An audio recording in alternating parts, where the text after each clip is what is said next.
Okay. Oh, maybe. Do we have comments? Hello. Let me see. I think, I think comments would choose. Okay, I want to.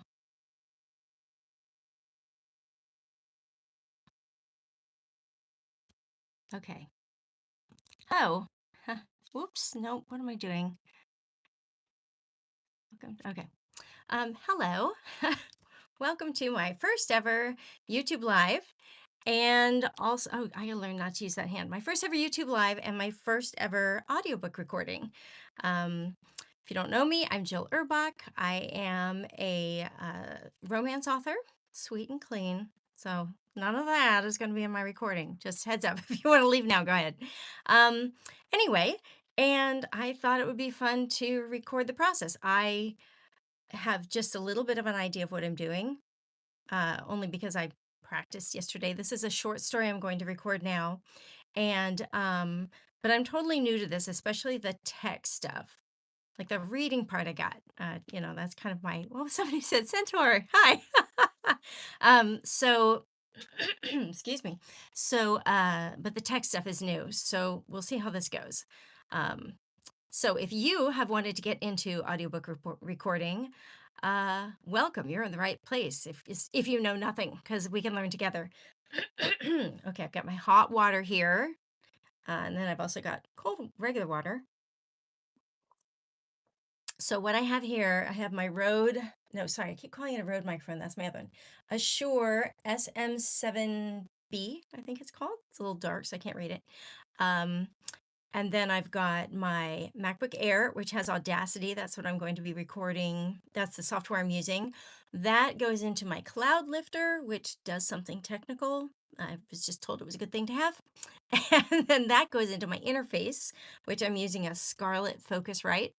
And yeah, I'm just reading from my Kindle. Hey, Andy, I don't know if you're on here, but if you want to text Carol and let her know I'm live, she might enjoy this because I think she's on the ferry. Anyway, yeah, so I'm going to record my short story. I'm just reading it from my Kindle. I will do more research to see what makes more sense when it comes to reading a full novel, because I feel like something where I can circle and make notes and character notes and that kind of thing would be more useful, um, to remember all that kind of stuff. But this is just a short story, so I should be fine. And yeah, I'm just gonna start, and we're going to see how this goes. So I'll try and pay attention. If anybody thinks for the one or two, I can't even see how many people are watching. I think it's one, two. Oh, I got a second one. Um, anyway, I'll try and pay attention to comments as they come in. But like I said, it's a lot to juggle. So let's do this thing. Okay, I know all the cool kids put like their headphones over their hair so it looks cool, but I don't know how they do that. The hair is annoying, so I'm just gonna treat it like a headband. Okay. So, one last thing of water.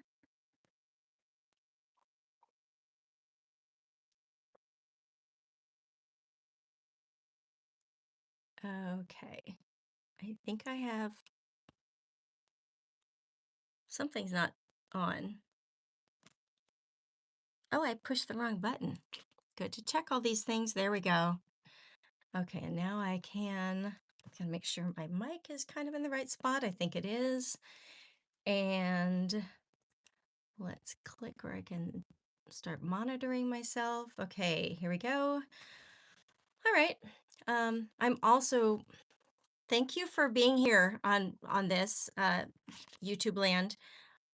But that being said, I'll probably try and ignore you too, because if I feel like people are watching or I remember people are watching, I'll get nervous and I won't necessarily do my best performance.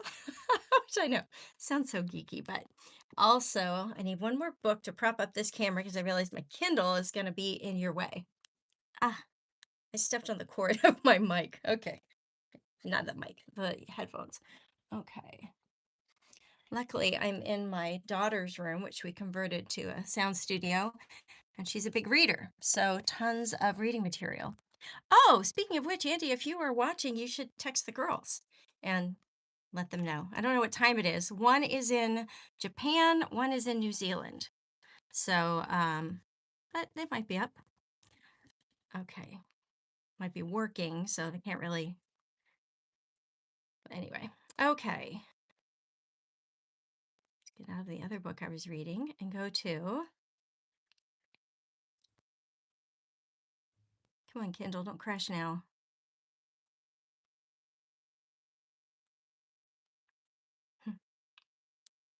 Got to get to the start of the story. Okay, I'm going to pause just a moment because I hear an airplane outside.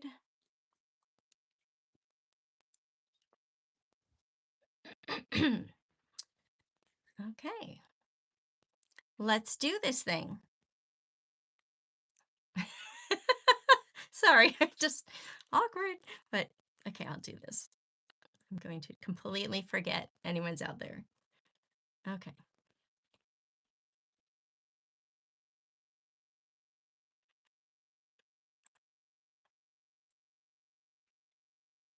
Turnpoint Press Audio presents The Night Before Christmas, a Pine Harbor short story. Forgot who was. Oh, see, it's okay I messed up because I forgot to press record. Okay. Rookie. Here we go.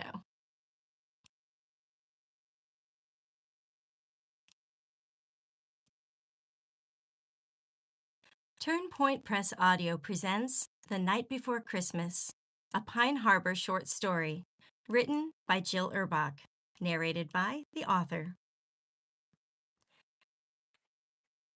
Sleep pelted the window as Deputy John Brandt turned onto Main Street. Nice night for a drive. The wipers thumped a steady rhythm, a metronome against the chaos of the storm. I'm pausing here because I realize my Kindle is still on my settings from reading in bed last night, which means the brightness is super low, which means it's harder to see. So let's make reading easier. And increase the font also. Okay, I think that's good. I feel like I need to burp. Don't want that to be in the mic, so hold on. Okay. Where did I end?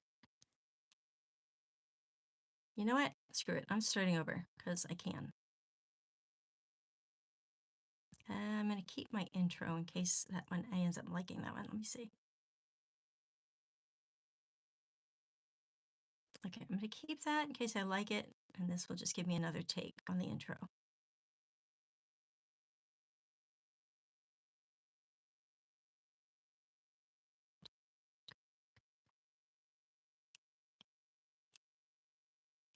Turnpoint Press Audio presents The Night Before Christmas, a Pine Harbor short story, written by Jill Urbach, narrated by the author.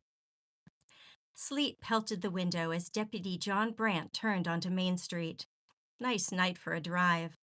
The wipers thumped a steady rhythm, a metronome against the chaos of the storm. Fortunately, all of Pine Harbor's residents seemed to be safely tucked in their beds, waiting for Santa. He chuckled at the nostalgic thought. Where had that come from? He'd learned as a young child not to bother waiting for Santa.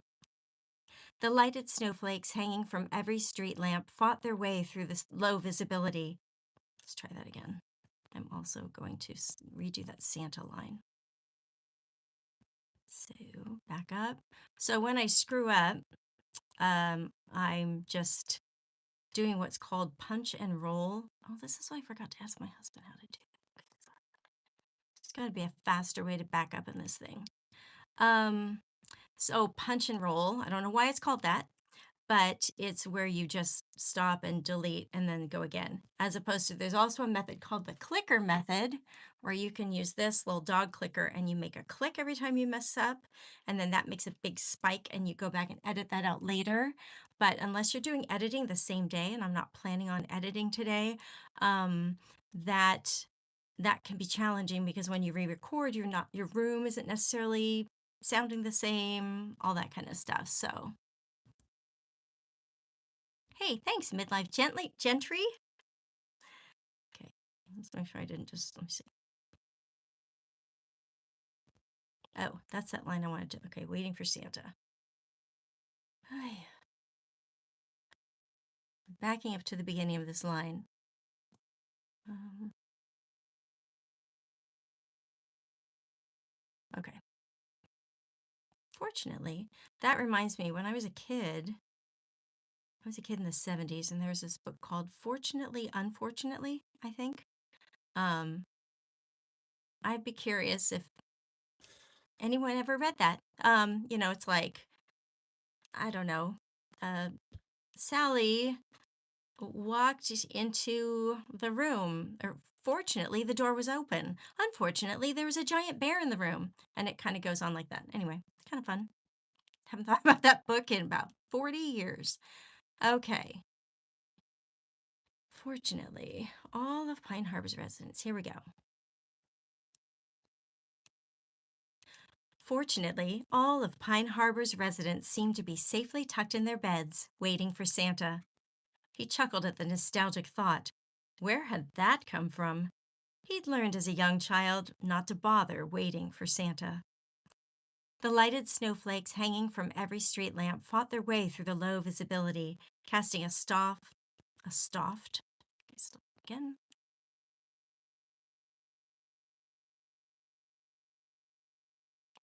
okay, and delete that. And we'll do that again. Isn't this fun? Okay. The lighted snowflakes hanging from every street lamp fought their way through the low visibility, casting a soft, stubborn glow. On nights like this, with the town wrapped in colored lights and quiet, it was hard not to think about what he'd missed. He glanced at the clock on his dashboard. 11:45. 15 minutes to go. He thought of his buddies in the sheriff's office. Rowan heading to Seattle with his widowed mother to meet up with his exuberant siblings. Jose, probably still up assembling the playhouse that Santa had brought the twins. And Andrew, hopefully happily engaged to Becky by now. He turned onto the road leading out of town and shoved away the self-pitying thoughts that surfaced. Truth was, he honestly didn't mind being the only deputy on Christmas Eve. It simply made sense when he was the only one with no family, no parents, no siblings, no wife, not even a girlfriend this year. I'm stopping that because I added a word which fit fine, but I'm not sure if that's good. Okay. Redo that. Whoops. I do. Okay.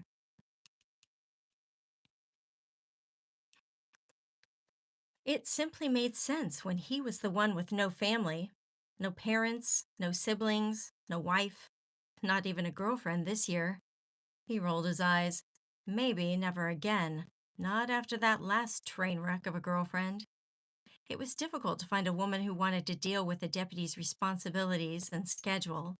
And since he was the newest recruit, he was low man on the totem pole for schedules. Most women wanted to be able to count on a date Friday night. Or Christmas Eve. He glanced at the passenger seat. At least out here, the empty seat didn't seem so obvious. Flashes of red interrupted his thoughts. He turned on his emergency lights and pulled to the side of the highway behind a compact car tilted into the shallow ditch beside the road. He grabbed his radio and notified dispatch. I've got a silver hatchback with two wheels in the ditch partially blocking the road. He gave his location and the license plate number. I'll be out making contact. Pulling on his gloves and grabbing a flashlight, he opened the door. Icy air sliced at his lungs. His boots sank with a wet crunch into the snow, and the wind knifed through his uniform pants as he made his way to the little car. As he approached, he could see a woman appearing to fiddle with the window switch. It clearly wasn't responding. She finally threw up her hands and dropped them onto her steering wheel along with her head. Her shoulders slumped in a way he recognized. Someone holding it together by a thread. He gently tapped on her window to get her attention, then pointed to the door handle. She opened the door. The interior light blinked to life, and recognition flickered along with the bulb. She was the girl from the diner. She dropped off leftovers from the Christmas Eve feast at the end of her shift. What was her name? She told the folks in ditch. Da, da, da, da.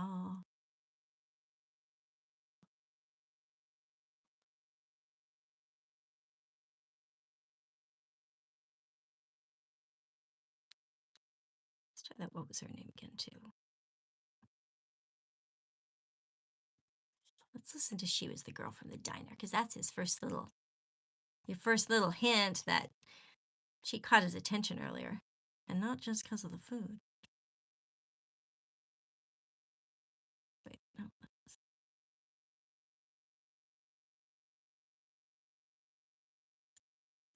Doing this live has got to be harder. I think I don't know that it's harder. I think it's just maybe a hair more distracting. But honestly, I compartmentalize you guys, and I don't think of you until I make a mistake, and then I just chat a little more, right?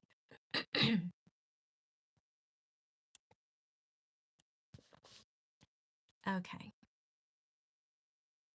If the final result sucks, I'll know that doing it live was a mistake. But I don't think so. Okay, where did I end? I do that too.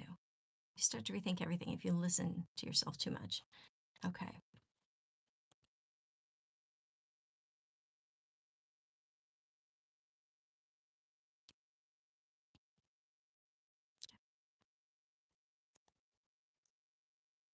Okay, back to recording.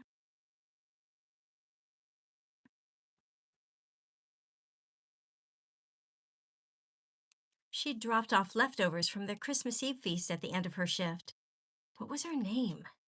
She'd told the folks in dispatch who monitored the front door after hours. Jenna, that was it. She was perhaps in her early 20s, with long chestnut hair currently hidden under a knit hat. Earlier, her infectious smile had entranced him. There was no smile now. Tear tracks lined her cheeks. Evening. I'm Deputy Brandt. Are you hurt? His eyes scanned her face, then the vehicle. No visible blood, no twisted metal. Just a scared woman and a back seat filled with packages. She shook her head. Not hurt. I hit a patch of ice and lost control.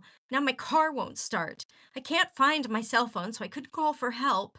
She rolled her eyes. Probably left it on the counter at home. Based on her tone, this wasn't the first time she'd forgotten her cell phone on that counter.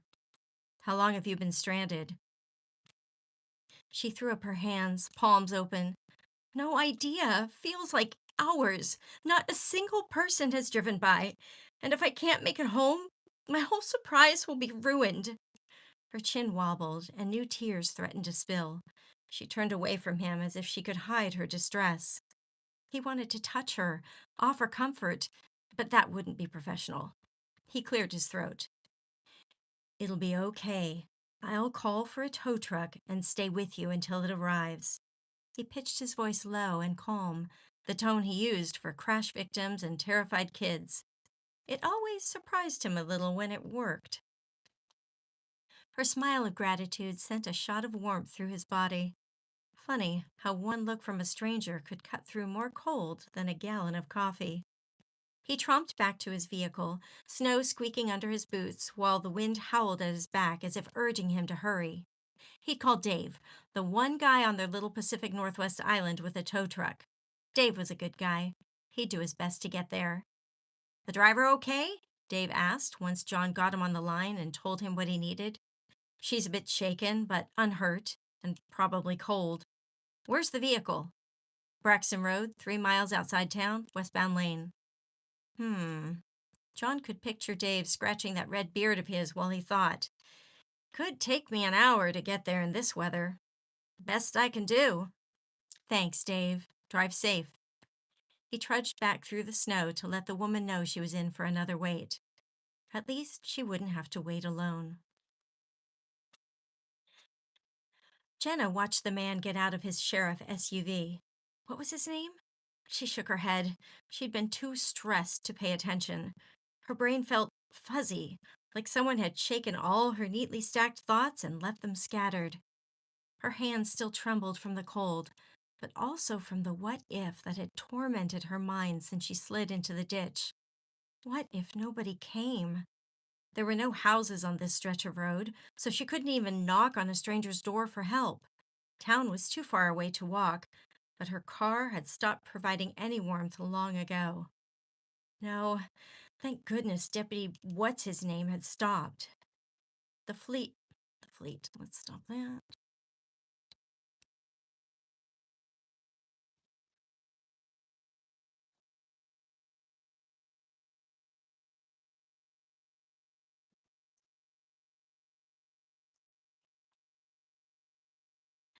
The sleet had morphed into a heavy fall of snow which obscured the man's face as he lumbered back to her car, reminding Jenna of the nights in her favorite fantasy books, marching out of the mist, covered in armor. Only this one wore a reflective coat and a radio instead of a sword, but the relief sweeping through her felt just as dramatic.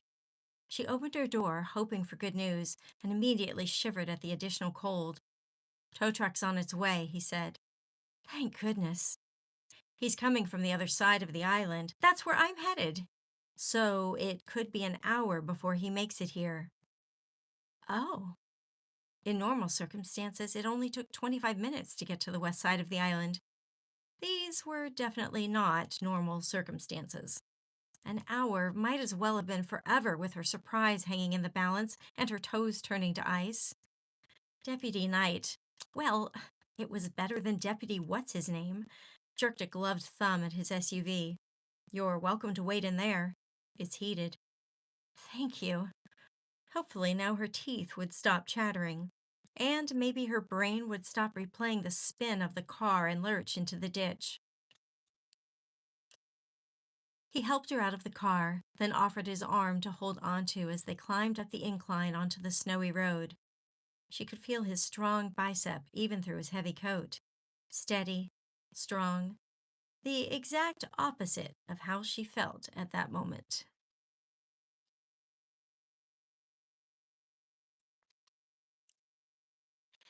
He got her safely in on the passenger side. He'd left the vehicle running, and she nearly wept with relief at the warmth. She removed her gloves and held her hands in front of the heater vents. Pins and needles pricked her fingers as feeling returned, the sensation almost as sharp as the cold had been. He got in and threw her a smile. She hadn't expected his smile to be this nice, kind, even.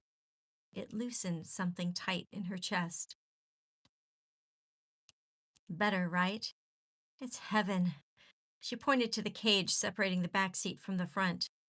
"I thought I might have to sit in the back," she quipped. "That's only if you're cuffed," he quipped right back. She laughed, able to appreciate his humor now that her body was thawing. He pointed to the thermos on the seat between them. "I've got coffee. Well, jail coffee. But it's hot. If it's hot, I don't care what it is." He removed his gloves and picked up the thermos, his warm hand briefly brushing hers, sending a current through her frozen fingers. He poured the brown liquid into the top that served as a cup and handed it to her. "This ought to warm those hands." "Thank you." She took it gratefully and let the steam warm her face for a moment before taking a sip and enjoying the warmth all the way to her belly.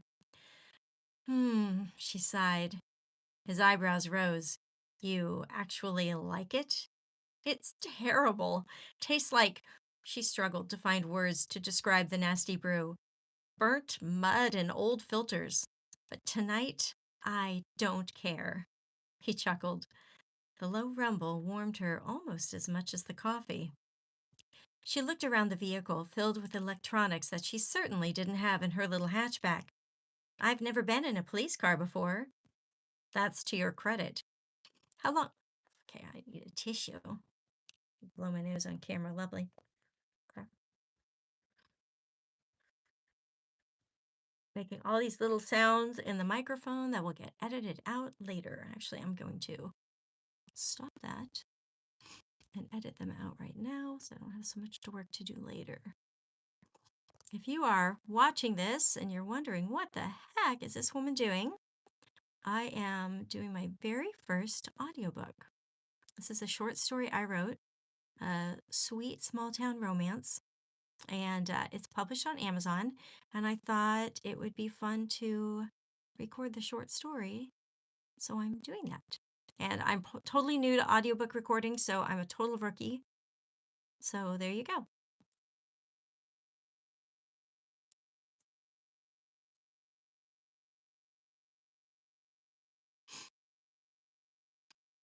Okay.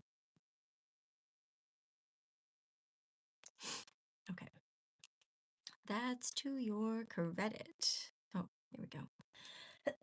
Do all the things while I'm stopped anyway. Okay. How long have you been a deputy? 3 years last month. Bummer having to work Christmas Eve. He shrugged. I don't mind. Still, there must be someone you'd rather be with. Parents? Wife? She resisted the urge to look for a ring. Then again, what business did she have wondering about his ring finger? She barely knew his name. Still, curiosity nipped at her. Cut out that.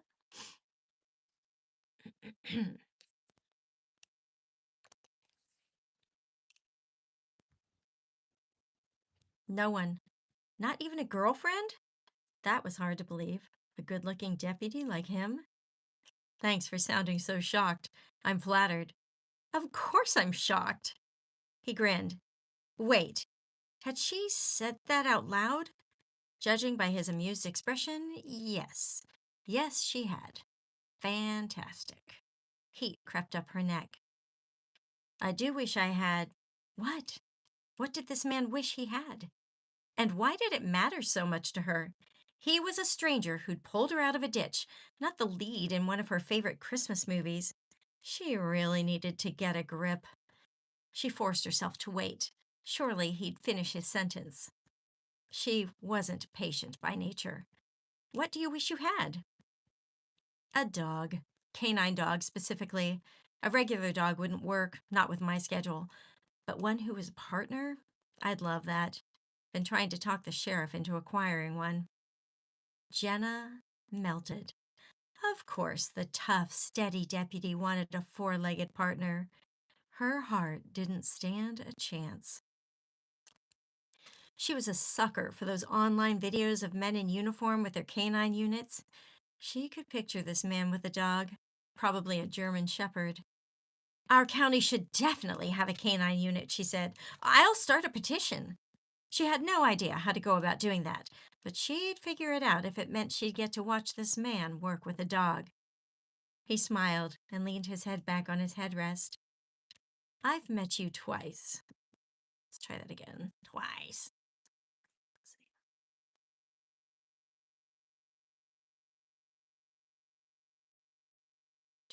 Yeah, it's a little gravelly. Maybe he's a guy, but I'm gonna try that again.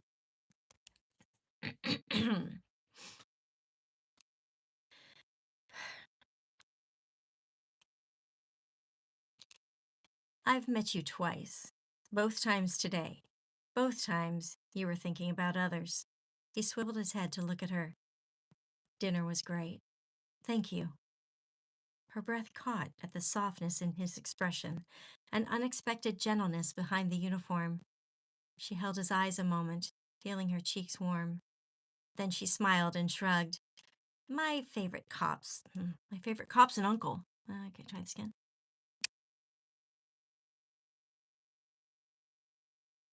Okay, erase that and try one more time. My favorite uncle's a cop down in Oregon. He nodded and turned his attention back to the outside. The snow lent a gentle glow to the landscape. So, where were you headed in the middle of the night? Jenna sighed. My parents' house. My family isn't expecting me till tomorrow, but I had this great idea. She used her fingers to make air quotes to play Santa Claus. Of course you did. For who? My little sister. She's 5. His eyebrows rose. 5? She laughed. She got that reaction a lot. I was 17 when she was born. Bit of a surprise for my parents. I have 2 younger brothers too, but Phil's in high school, Teddy's in college. Boys their age just didn't think of little kid Christmas stuff. She shrugged and pulled off her beanie. The heater had done its trick. My dad's been sick this year, and my mom's working extra hard just to make ends meet. They're older, you know?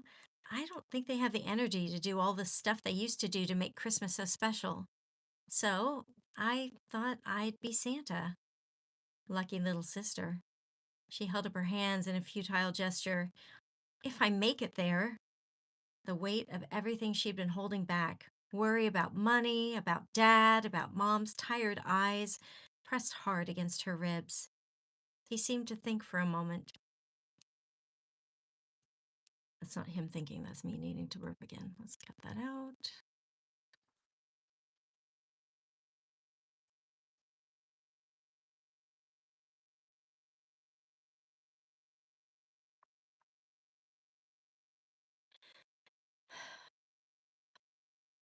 He seemed to think for a moment. I could drive you home after the tow truck comes, if you want. What about your shift? He checked the time on his phone. Ended half an hour ago. He could be home, and he was here? For her? Her throat tightened. People rarely rearranged their lives for her plans. She was the one who did that for everyone else. I've been trouble enough. One side of his mouth quirked up. You're no trouble. Besides, I want to see this case through. Citizens assist and all that. Now who's thinking of others? He gestured to the badge on his uniform. It's what we do.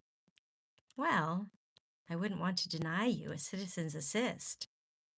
Once again, their eyes held.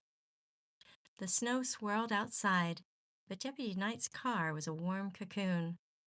For the first time all night, she let herself believe her surprise might actually work out. How we doing? Oh, I'm still recording. All right, once in a while I get distracted by YouTube Live, but it's actually kind of fun having company. Maybe? Yeah. Hi. All right. Might actually work out. Make sure I finish that. Okay. Picking it up. Third section. We are 2/3 of the way through this thing. That's awesome.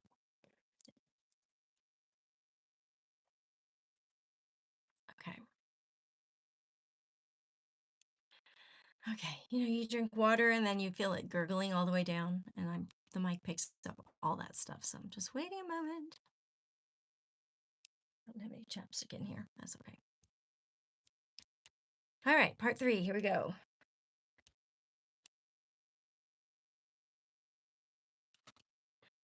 John was almost sorry to see the lights of Dave's tow truck when it arrived. Have to redo that.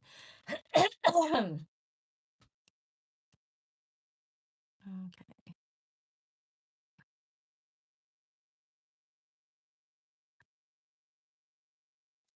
Delete. Try this one more time.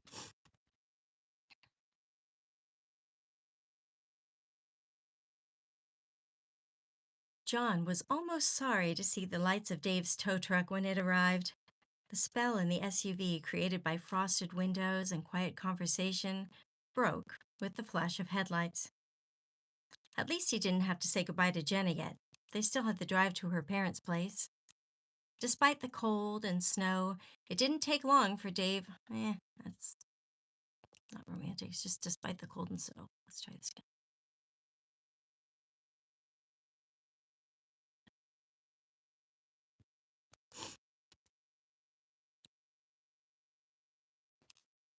Despite the cold and snow, it didn't take long for Dave to connect Jenna's car and pull it out of the ditch.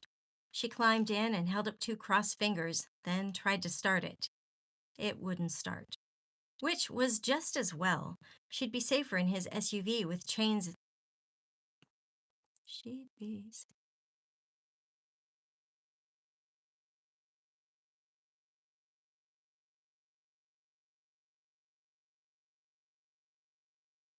I think I explained this before, but in case there's anybody new watching, when I mess up, I'm recording using like a punch and roll method, which means I just go ahead and stop, erase that, and then re-record that line. So,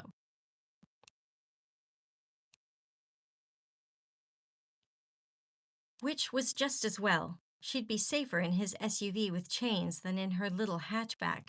He'd seen too many compacts lose arguments with winter roads. I need to grab some stuff from the back seat, Jenna told Dave. Christmas presents, John added, and decorations. Of course, she'd thought of decorations. He looked at her fashionable leather boots and then at his and Dave's work boots. She didn't need to be navigating the snow with her arms full. What if she slipped? Why don't you tell us what to get? We'll carry. They successfully unloaded her car and deposited everything in John's back seat. Then the two men shook hands. Thanks for everything, Dave. Merry Christmas. Merry Christmas, John. Jenna had retrieved a candy cane from one of her bags and handed it to Dave. Thank you so much for coming out. Merry Christmas. Dave touched the imaginary brim of his beanie with the candy cane and set off. All right, Santa, John said once they were back in his car. Let's get you home. She beamed at him with that smile, brighter than any Christmas star. Driving was slow going, but since the snow had stopped, visibility was clear. Jenna settled back into her seat. What's one of your favorite Christmas memories? Tonight was quickly turning into a favorite Christmas memory, but he couldn't very well tell her that. He thought through others. He didn't have many, period, so it was easy to choose a favorite.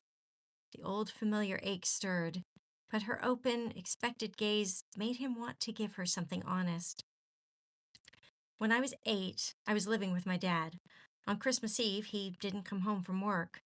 I waited and waited because I'd made dinner, wanted to surprise him.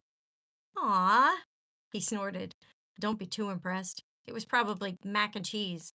Anyway, my grandparents had always told me if I was ever worried about my dad, I should call 911. A look of concern washed over her face. It's a story for another time. The short version is my dad struggled with addiction. She gave a simple nod. No over-the-top sympathy or, worse, feeling sorry for him. Just her full attention. Again. Just her full attention.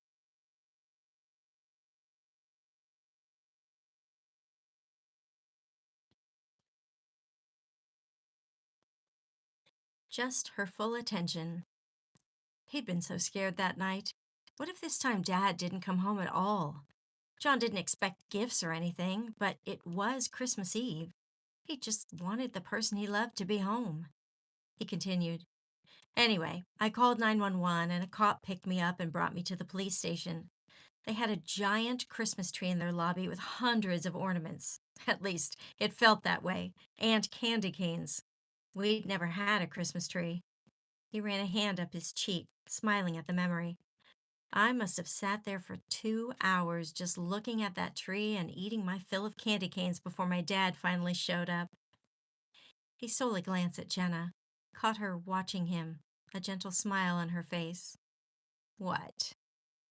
Now I know the real reason you don't mind working Christmas Eve. Conversation lagged into a comfortable silence as they drove through snow-brightened countryside. Eventually, John heard a rhythmic breathing and glanced at Jenna. She'd dozed off, her full lips slightly parted, long lashes brushing her cheeks. She trusted him enough to fall asleep. The realization settled over him like a blanket. He felt strangely protective, and it wasn't because of his uniform. He'd looked after plenty of people in this job, but this felt different, personal. Rolling fields segued to scattered homes, and finally, a small neighborhood of neat little houses. Following the instructions on the navigation system, John turned into the driveway of a simple ranch. Let's start that again.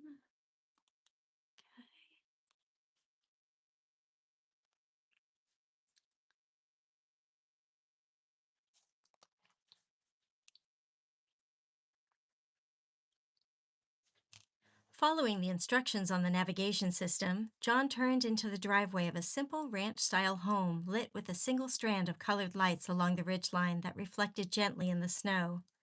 A tree covered in warm, white lights twinkled through a large picture window. The place radiated quiet, lived-in comfort. Oh, I don't like the way I said that. I wrote this, but it doesn't mean I always remember. What words come next? Uh,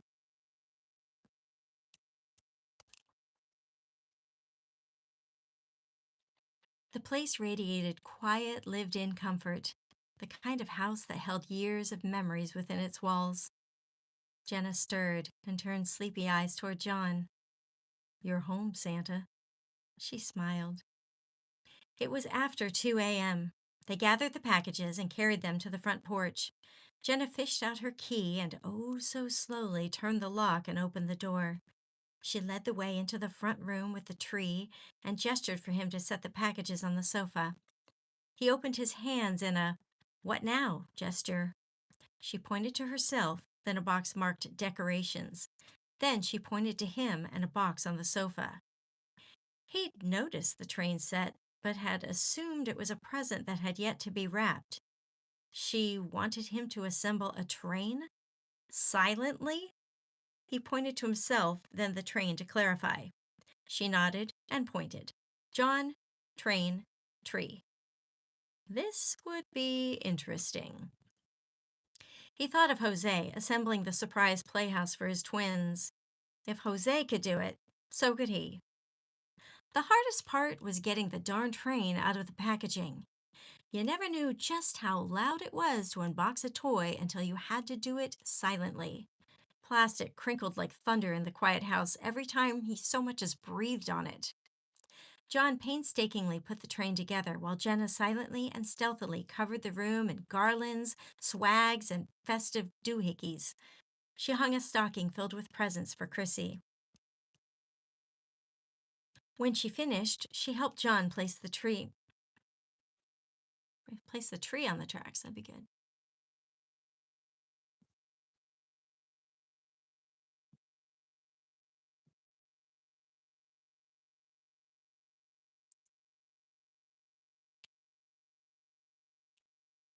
When she finished, she helped John place the train on the tracks he'd set around the tree.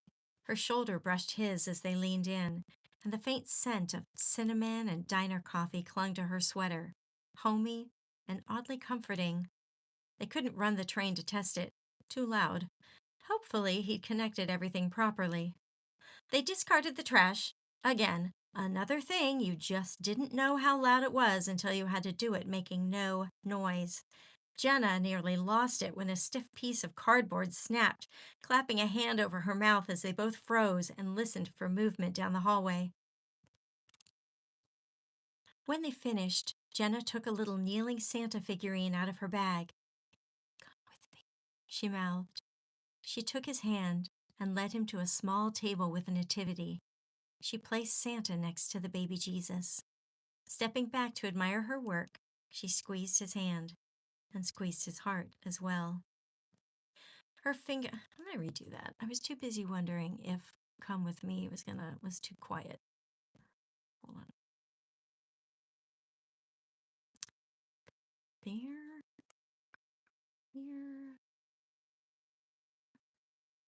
Let's look.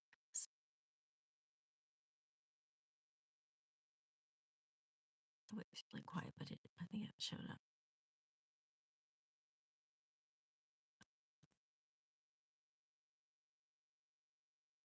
Okay, that worked fine, but we're gonna go ahead and re-record it since we're stopped anyway. Okay.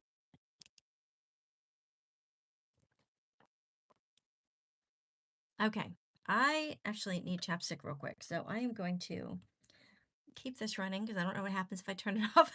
But I'll be right back.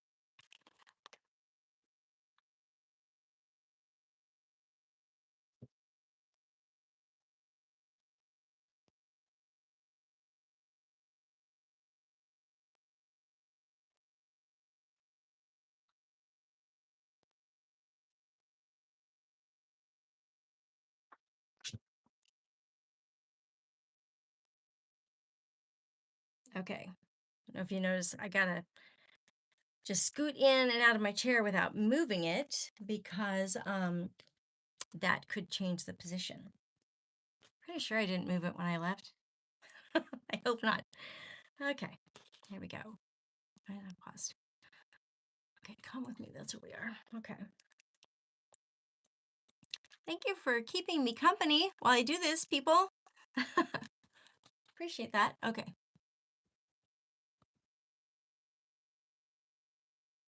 "Hmm, come with me," she mouthed. She took his hand and led him to a small table with a nativity.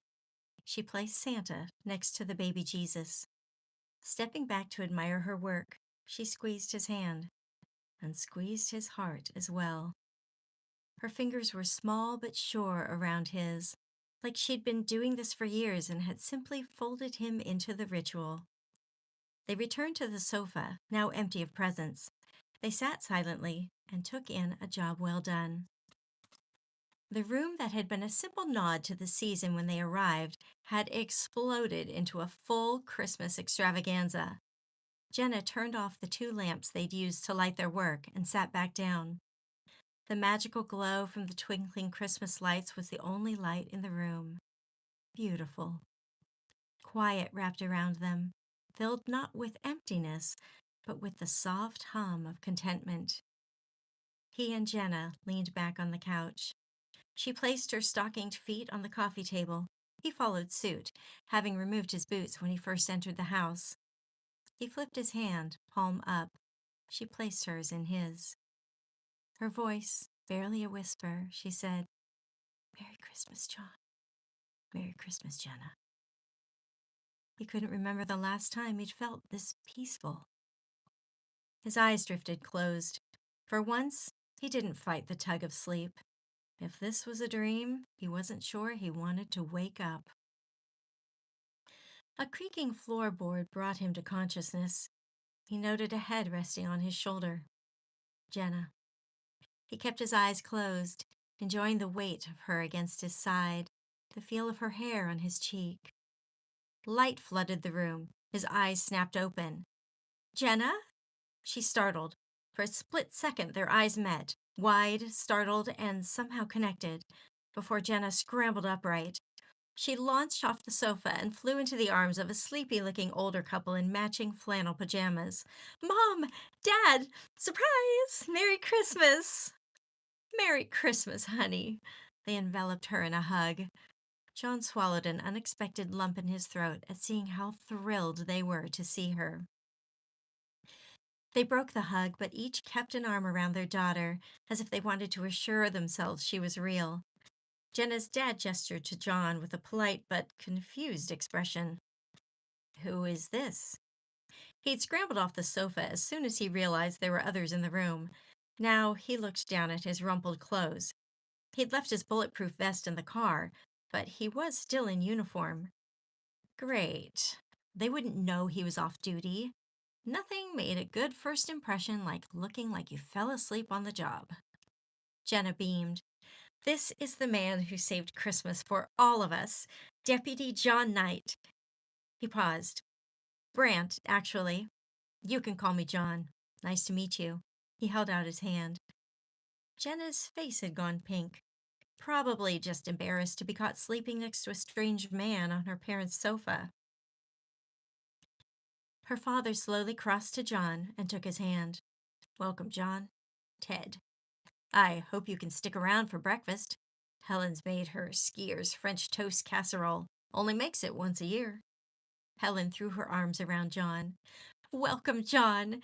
Thank you for helping Jenna get here in that storm. And I insist you stay for breakfast." "Oh, stay for breakfast," a little voice asked through a yawn. Over Helen's shoulder, John saw a little girl in red footy pajamas, hair sticking out at all angles, rubbing sleep from her eyes. This must be Chrissy. Jenna squatted down and held out her arms. "My friend, Deputy Brant," there was that blush again, "is staying. And me too." "Jenna!" Chrissy launched herself into her sister's arms, sleepiness gone. Jenna's mom had let John go by now and bustled into the kitchen, presumably to get that casserole into the oven. He caught Jenna's eyes across the room, and they shared a smile, although hers was slightly strained by the tiny arms around her neck cutting off her air. But pure joy filled her eyes. Whatever exhaustion and worry he'd seen in her earlier had been replaced by something bright and unguarded. His breath hitched as he took a deep breath.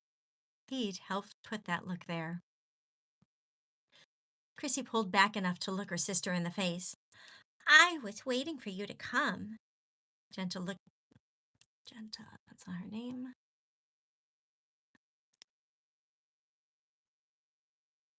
I also don't like Chrissy's voice. I'm going to redo that. It's hard to do kids' voices and feel like you're not just, I don't know, doing some really bad animation of children. But that's all I got. So, okay.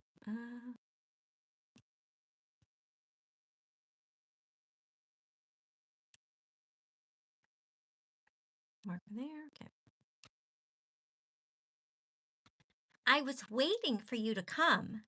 Jenna looked toward the tree. Looks like someone else came too. Chrissy followed her sister's eyes, taking in the presents, the decorations. Santa came, she whispered, eyes wide. John flipped the switch, and the train came to life. Chrissy gasped and turned those enormous eyes to John. Are you Santa's helper? He caught Jenna's eye. Yes, I am. Chrissy squealed and clapped her hands. She pointed to the stocking. That says my name. Can I open it now? She was looking at John. He looked from Jenna to Ted. Let's wait for your brothers, Ted said. I'm here, said a young man entering the room. He didn't look to be much younger than Jenna. Must be Teddy, the college kid. Hard to sleep with all the racket, he added. But he winked and kissed his little sister. Another boy, this one somewhat pimply-faced, came in and plopped down on the sofa. Said nothing. Phil, the teenager. John remembered those days. Helen, Chrissy's about to open her stocking, Ted called. Helen bustled in from the kitchen. Suddenly, it was a scramble for seats. The teenager was already taking up most of... Like the teenager. Okay, let's see. Suddenly, it was a scramble for seats.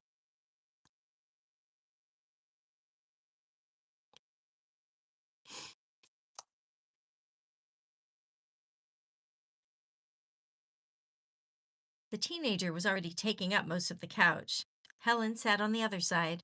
Teddy perched on the arm. Ted eased himself into a well-loved recliner, and Jenna sat on the floor with Chrissy in her lap. John settled into a small chair off to the side. Pull that chair in closer, son, Ted instructed. Presents are a big deal in this house. The word son landed somewhere deep inside him, surprising in its warmth. John scooted his chair in, completing the little circle they made around the room. Chrissy waited until she had everyone's full attention, then extracted each present from her stocking one by one. It didn't matter what the gift was, a chocolate bar, a bead bracelet, a new pencil. Each gift was noted and appreciated. No tearing off wrappers and casting presents aside for this kid. The family watched, fully involved in the production. Even Phil, who'd clearly prefer to still be in bed, rallied to add his oohs and ahs.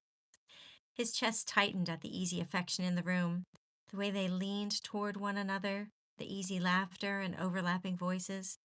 He let himself soak it in, storing it away for later. A dog wandered in, a German shepherd. He'd probably once been a beautiful creature, but he was clearly well past his prime, with cloudy eyes, a gray muzzle, and gimpy hips. Chrissy must have noticed him watching the dog sniff its way into the room. That's Clyde, she said. She hopped out of Jenna's lap and led Clyde over to John. He's nice, he's just old and he can't see you. But he can smell you if you hold out your hand. John did as instructed. Clyde sniffed his hand, then let John scratch behind his ears. Clyde eased his old body down and leaned his warm weight into John's legs. When Chrissy finished opening her presents, the family piled through the kitchen doorway with promises of the rest of the presents after breakfast. Jenna had remained on the floor. John looked down at the dog lying on his feet. I feel bad moving. Clyde just got comfortable. Jenna crawled over to sit next to them. I feel like that wasn't John's voice. That was like a combination of like Ted and Dave. Clyde just got comfortable. Yeah, I don't like that. Let's try this again. I don't know if it would be better the second time, but it can't be worse. Famous, knock on wood, famous last words. Okay.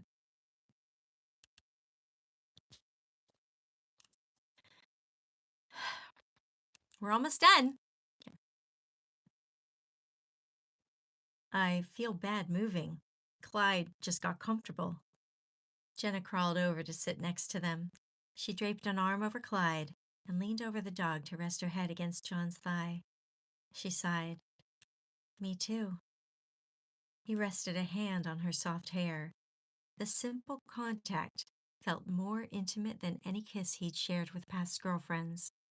It was quiet, sure, and somehow right.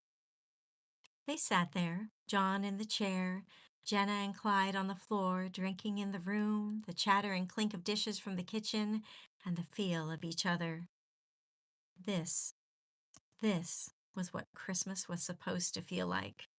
Try that one more time.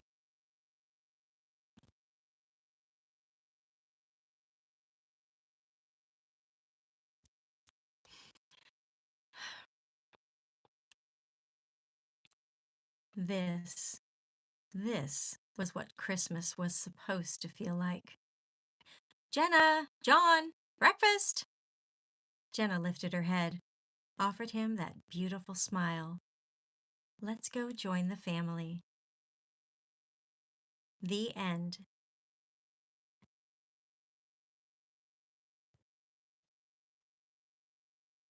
You have been listening to The Night Before Christmas, a Pine Harbor short story, written and read by Jill Urbach. Give myself another. Let me try that one more time. I'm not going to cancel that, but let's see. You have been listening to The Night Before Christmas, a Pine Harbor short story, written and read by Jill Urbach. Is that right? Written and read by? Narrated. That's the word I'm looking for. Okay, let's try that again.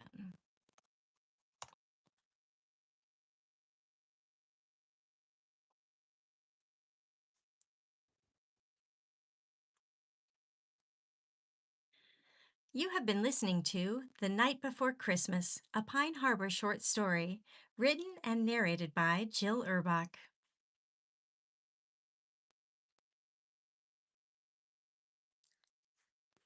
I notice, do you ever notice when you do like words with like two T's, instead of saying written, say written, written.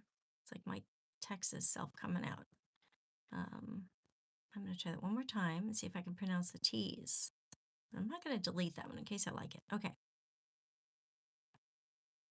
You have been listening to The Night Before Christmas, a Pine Harbor short story, written and narrated by Jill Urbach.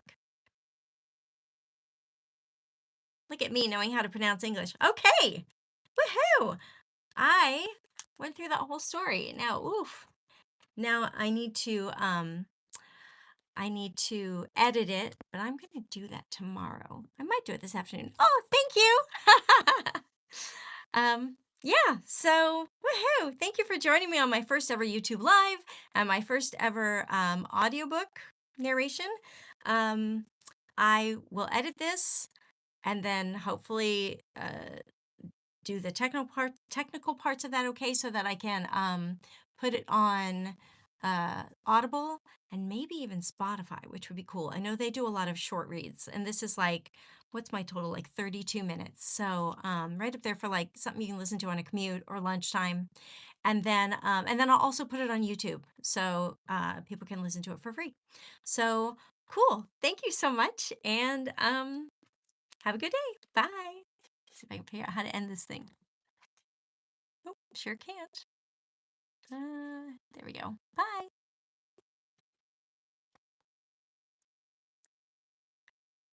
Oh, wait, this is share with my. And is it still recording? Shoot, if I'm still recording, sorry. That's okay. Sure. Okay. I don't know how you end the live. Just live forever. Bye. Thank you for joining. Nope. All right. How do I end this? I don't know how to end the live. Oh, X maybe.